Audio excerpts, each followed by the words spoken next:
Hindi Sahitya Sudha. Welcome to my YouTube channel. Hindi की संपूर्ण तैयारी है, हमारे चैनल को सब्सक्राइब करें। नमस्कार दोस्तों, आइए एक बार फिर आपका हिंदी साहित्य सुधा चैनल में स्वागत है।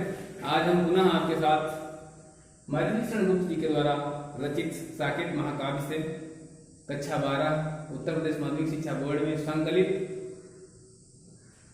शिशिर नफिर गिरिवन में, जो कि गीत शीर्षक से आपकी पाठ्य पुस्तक में संकलित है, इसका व्याख्या भाग, रेखांकित अंश की व्याख्या, पद्यांश पर आधारित प्रश्नों के उत्तर के साथ अध्ययन करेंगे। तो आइए देर न करते हुए शुरू करते हैं अध्ययन कार्य। गीत है आपका शिशिर नफिर गिरिवन में, जितना मांगे पतझड़ दूंगी मैं इस निज नंदन में, कितना कंपन तुझे चाहिए ले मेरे इस तन में, सखी कह रही पांडुरता का क्या अभाव आनंद में, वीर जमा दे नैन नीर यदि तू मानस भाजन में, तो मोती सामने किंचना रखूं उसको मन में, हंसी गई रो भी न सकूं मैं अपने इस जीवन में, तो उत्कंठा है देखूं फिर क्या हो भाव भुवन में, शिशिर नफिर गिरिवन में, शिशिर नफिर गिरिवन में। प्रस्तुत पद्यांश में उर्मिला जी की विरह अवस्था का वर्णन किया गया है। पिछले पद्यांश में मैंने पढ़ा था आपको निरख सखी एक खंजन आए और उसमें शरद ऋतु का वर्णन किया गया है, और इस पद्यांश में आपका शिशिर ऋतु का वर्णन किया गया है, जब चारों ओर शीतलहरी व्याप्त हो रही है। ऐसी स्थिति में उर्मिला जी को अपने प्रियतम पति की अर्थात लक्ष्मण जी की स्मृति हो आती है, तो वो इस शिशिर से कहती है कि हे शिशिर, तुम फिर माने घूमना होता है। क्या होता है? घूमना। गिर अर्थात पर्वतों पर, वन अर्थात जंगलों में। तो उर्मिला जी कहती हैं कि हे शिशिर, तुम पर्वतों और जंगलों में मत जाना, क्योंकि तुम पर्वतों और जंगलों में क्यों जाती हो? तुम इसलिए जाती हो क्योंकि वहां तुमको पतझड़ मिलता है। यदि तुम्हें पतझड़ की आवश्यकता है तो आगे कहते हैं जितना मांगे पतझड़ दूंगी मैं निज नंदन में, तुझे जितना भी पतझड़ चाहिए, जितना भी उजाड़ चाहिए, तो मेरे इस नंदन अर्थात मेरे जीवन रूपी बगीचे में उजाड़ कर दे। यहाँ रूपक अलंकार है। तो कह रहे हैं जितना तुझे पतझड़ चाहिए मैं तुझे पतझड़ दूंगी, और अपने इस जीवन रूपी नंदन वन में अर्थात जीवन रूपी बगीचे में तो जितना पतझड़ चाहिए ले लीजिए।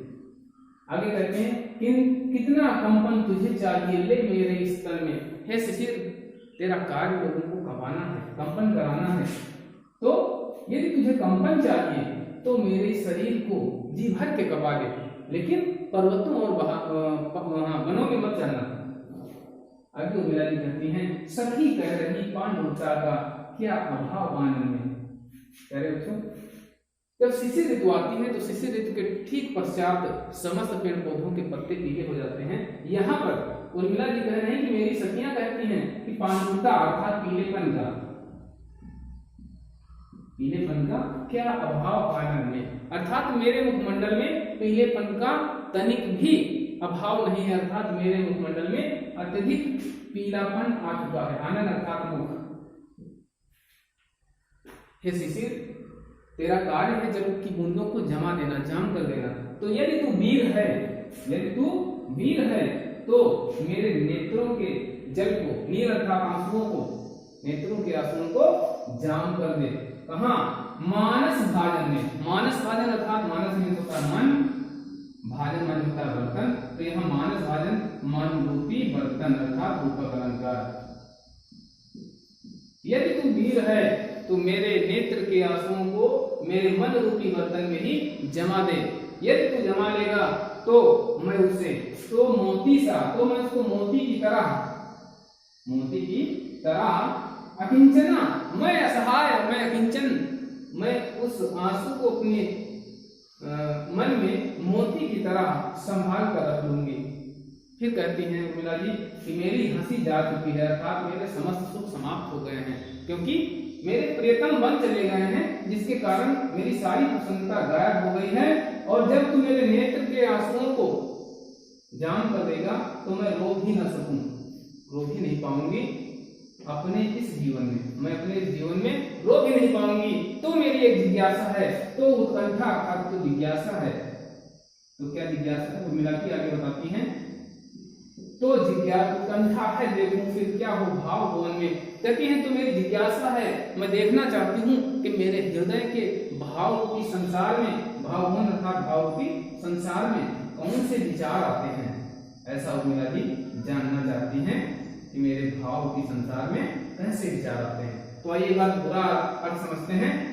उर्मिला जी कहती हैं कि हे शिशिर, तू पर्वत और जंगलों में मत जाना, यदि तुझे पतझड़ की आवश्यकता है तो मेरे इस जीवन रूपी बगीचे से पतझड़ प्राप्त कर ले। तुझे जितना भी कंपन चाहिए मेरे शरीर से कंपन प्राप्त कर ले। मेरी सखियां कहती हैं कि मेरे मुखमंडल में पीलेपन का अर्थात पांडुरता का तनिक भी अभाव नहीं है, अर्थात मेरे मुखमंडल में पांडुरता का प्रचुर मात्रा में उपयोग है, या मेरा मुखमंडल पूरी तरह से पीला हो गया है। क्यों पीला हो गया है? वियोग में। वीर जमा दे नयन नीर यदि तू मानस भाजन। आगे उर्मिला जी कहती हैं कि हे शिशिर, यदि तू वीर है, अपने आप को वीर मानता है, तो मेरे नेत्रों के जल को अर्थात नेत्रों के आंसुओं को मेरे मन रूपी बर्तन में ही, मेरे मन में ही जाम कर दे, तो मैं उन आंसुओं को मोती की तरह असहाय होकर के अपने मन में धारण कर लूंगी। फिर मेरी हंसी पहले से ही जा चुकी है और तुम्हारे द्वारा आंसुओं को जाम करने से मैं रो भी नहीं पाऊंगी और अपने इस जीवन में कुछ नहीं कर पाऊंगी। तो मेरी एक जिज्ञासा है, मैं देखना चाहती हूँ कि मेरे भाव रूपी संसार में फिर क्या होता है। प्रस्तुत जो पद्यांश है इसमें आपका रूपक अलंकार का प्रयोग किया गया है। विकलम श्रृंगार रस का वियोग श्रृंगार है। अब आते हैं हम पद्यांश पर आधारित प्रश्नों पर, जैसा कि आपकी बोर्ड परीक्षा में पूछा जाएगा। तो हमारा पहला प्रश्न होता है, पाठ और कविता नाम लिखिए। प्रश्न संख्या 1, पाठ और कवि का नाम लिखिए। इस पहले प्रश्न का उत्तर आपका आएगा, जैसा कि आपको पता है, पाठ का नाम है आपका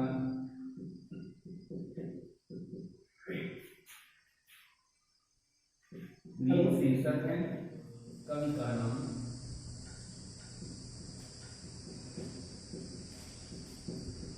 मैथिली शरण।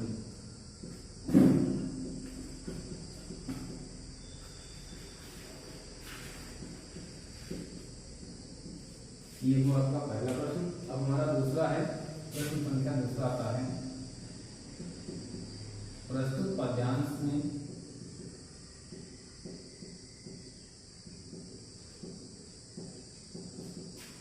इस ऋतु का वर्णन है।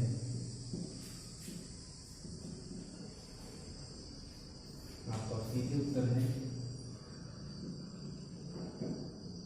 पद्यांश में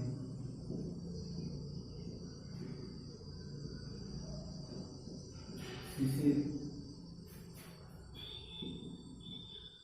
ऋतु की भीषण ठंड का वर्णन उर्मिला के वार्तालाप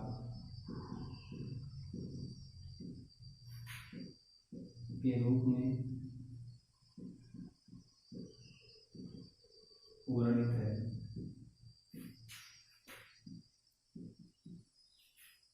अब हमारा तीसरा प्रश्न आता है, सखी उर्मिला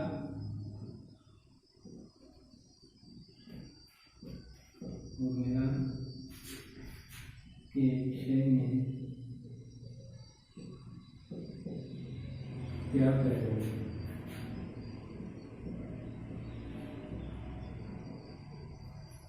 जैसा कि आपने पढ़ा है, सखी कह रही पान बूटा का क्या अभाव आनंद में, तो सखी उर्मिला के विषय में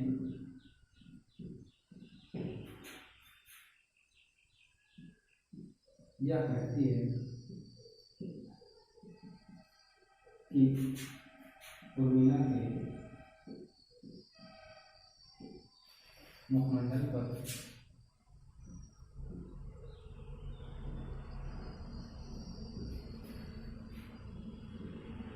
पति योग के कारण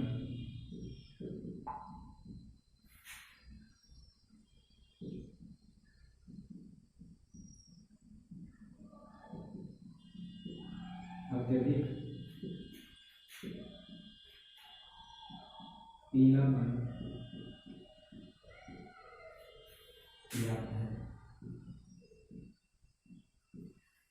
और आइए अब हम चलते हैं चौथे प्रश्न की ओर। प्रश्न संख्या हमारा 4 है। उर्मिला की क्या उत्कंठा है?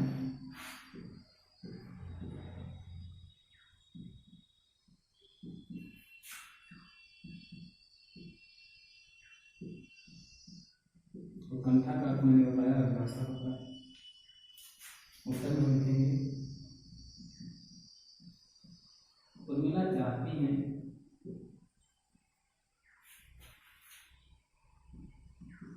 कि शिशिर उनके आंसुओं को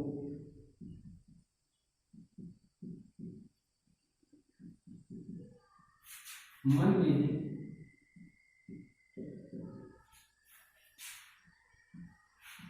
मोती की तरह जमा दे, तब वह जानना चाहते हैं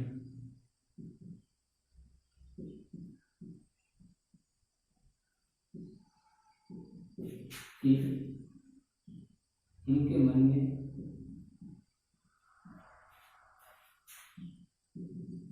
कैसे विचार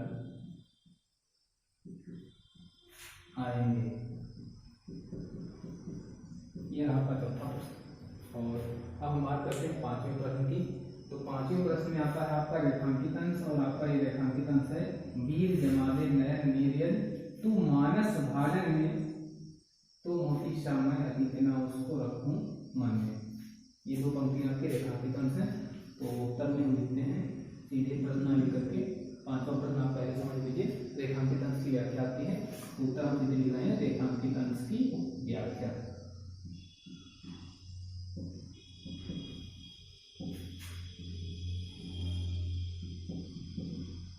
उर्मिला कहती हैं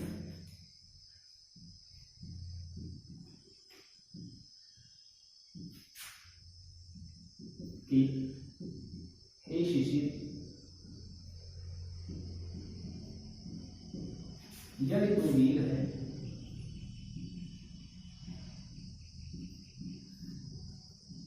तो मेरे आंसुओं को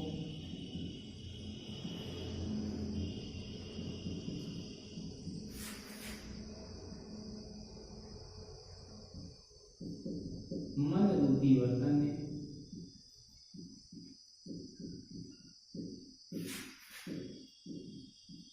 जमा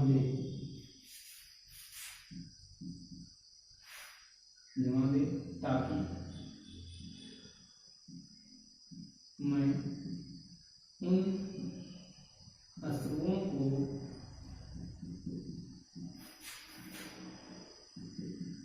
मोती की तरह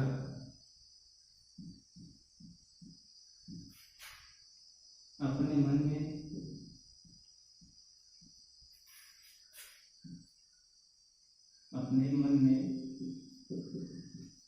रख लूं, क्योंकि